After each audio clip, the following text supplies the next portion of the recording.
Mic check. Mic check 1 2. Mic check 1 2. Okay.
I've designed a program of 5 poems. The first, a personal one, just to tell you that I love dogs.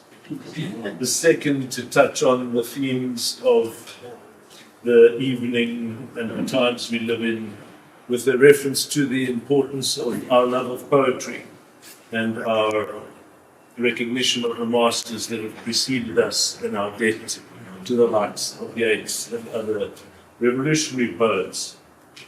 And then I'll close, I'll read 2 more about the cities of our country, one about Johannesburg, which is affectionate, one about Cape Town, which is not so affectionate.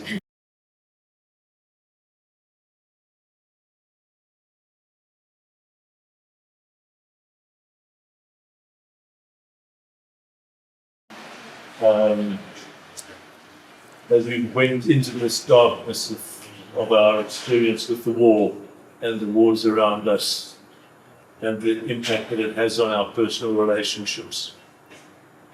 So the first one is city dogs at the seashore. He strains the leash as I walk into the beach. There's a roar, the sea.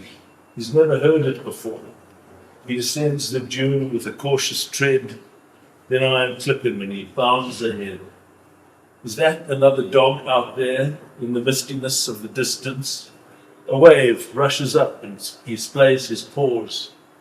He bites at the foam, shakes all over, and turns to me. He's brown, red, orange, and tan. I am awed by his capacity to take this environment as his just reward. So while he waits for this mysterious companion, he comes to play with me. Front legs splayed, tail whipping a frenzy, then wheels and rushes at my feet. He does his best cheetah imitation. As he sees her, his spine curves, he extends at speed. She strains with all her might till her mistress lets go or lead. The 2 rescue dogs of indeterminate breed meet in midair like stallions of the Camargue, biting, exciting, running hard, sand spurting, they play, snarl and feign wild cards, with an abandon that calls up the savage nature of the pack. But these are city dogs, dogs whose food is assured and wrapped, and yet, they circle each other and pant, now wet, straggled, bedraggled, crazy, delirious pets. The next one is questions for the ghost of William Butler Yeats. Read The Second Coming. I read this a few evenings back at the Holocaust Memorial Center. Questions for the ghost of William Butler Yeats. Read The Second Coming. William Butler Yeats died in 1939, the year of the military men, the year the poppies bloomed again. You warned, William, of a center not holding, of the rising of a blood-dimmed tide, of desert sands enfolding, and I wondered if you were glad that in that year you died. Would you warn us, were you here today, of the melting of the middle ground? Would you see the shift to the extremities of the weapons industries What would you say of adults who encourage children to despise, who use righteousness to smother empathy, who drive identity to the point of insanity, of how we lie to those who do not speak our tongue, of how for them we have only money and the gun, in return for which, what are we about to receive? Would you send us out to listen for the cries from over the wall? Would you show us where to carve a door? Would you be transfixed by a digital screen on which wave a million virtual flags, stars, stripes, thin cloth adorning skeletons in rags?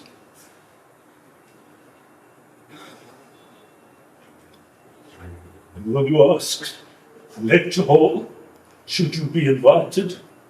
Did I not ask you to work together? Did I not explain that it is not enough to just be clever? Will you warn that social divisions act like military ones, cutting through the streets, seeking blood-daubed doors, bullies roaming again, claiming to settle ancient scores? Do you remember William as a child, playing with others? Do you think that you could help us to remember how we've grown so alone, watching our phones?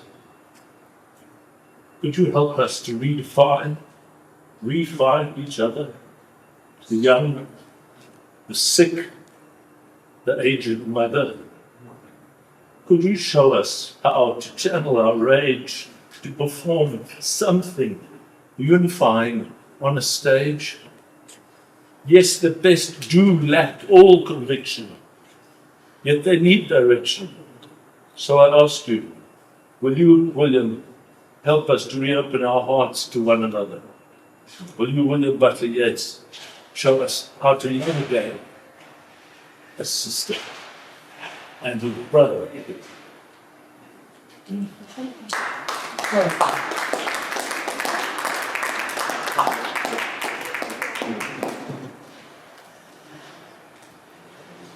So that was inspired in part by Billy Collins, an American poet, who said that the object of all poets is to be loved. And you want your audience to love you, your readers to love you. But you'll never be loved. All they'll ever love is poetry. So you must pay your respects to the great poets and reflect your appreciation of what they are, and maybe you'll get somewhere as a poet. So this is my poem to Joburg. Joburg is a fragmented, mangled magnet, an old hi-fi speaker through which we sing, activated, amplified by personal electricity, at least for those who have not left or are not dead. I ask you to persist with me. Picture stolen copper wire coiled around the speaker cone, which pulses moments of harmony in the cacophony of taxi hooters foretelling the fate. Bass and treble electromagnetic fields vibrate. Gas explodes the roads and places of poverty proliferate. Potholes pop the streets like acne in adolescence, and that grey water burbling up from the manhole is the fragrance of collective excrescence.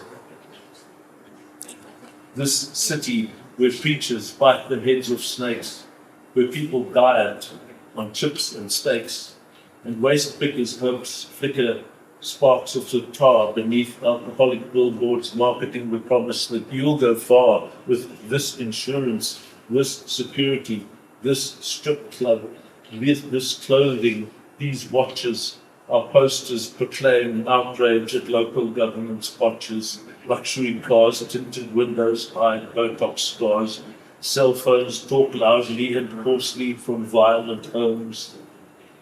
Feedback in rising tones as speakers and microphones lose power of attraction as they increase in polarity, and from the smoke smell of cooking meat soars a shriek of hilarity, an in-joke at the expense of the city, these stinking concentric rings of booming absurdity, this boxing gut and mood-busting amplifier of humanity.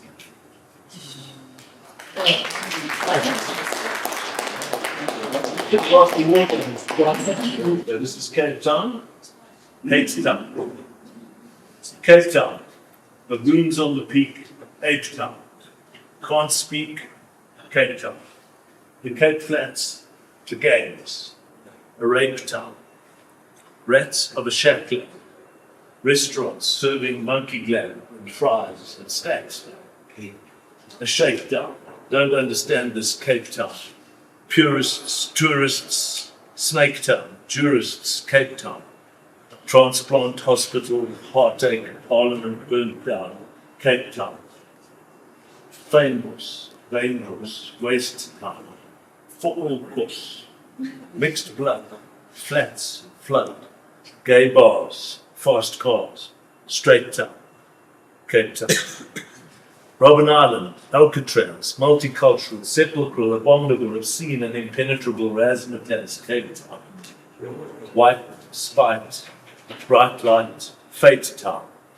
No green or black mambas here, but the snub-nosed cobras and pythons spread through the woods their fear, saying, Hamba!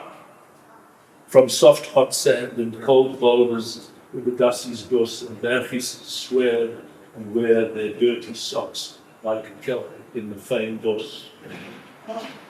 Chemistry and cryptocurrency's victims are blown about like seapoint foam, an Alabama storm, a Confederate ship unknown, the yellowwood splinter, a torn and grainy winter, and also peptic. No, don't go down. It's septic into Cape Town on a Sunday night, way too hectic. Quite a sight to get a takeaway for a runaway. Choose your route. Don't take a wrong turn.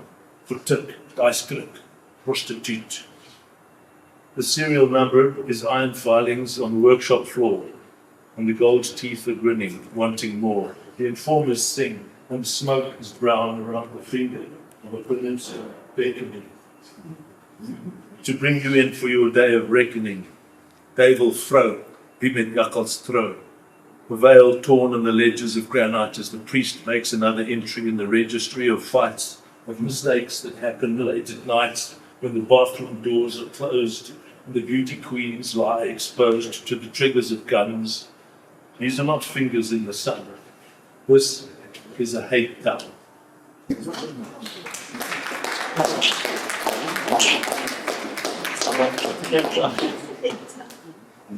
Here's the last one. It's the personal one about an evening where I drank too much red wine and I saw a glimmer of hope through that which we're living through. And I hope you see it the same way. It's called The Night Before. The night before I wrote this poem, we had talked up on your balcony, you, your friends to me,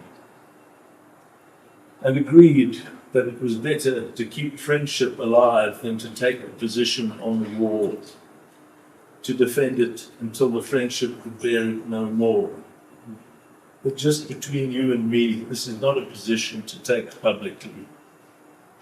We talked of sheep, of wolves, and shepherds asking, who's wearing whose costume? And then, as Human Rights Day died, everyone left and I was left looking for a ride. None arrived, so I began to walk. It rained, soaking me in pool, soothing my heated brain. I noticed how the water patterned the ribs of fish along the edge of the road, how down the drain it hissed. Remembered that someone had said that God was time, and that this line reconciled with evolution and creation. But that if time heals all, then we will need a lot of God before we friends can even begin to talk again about the world.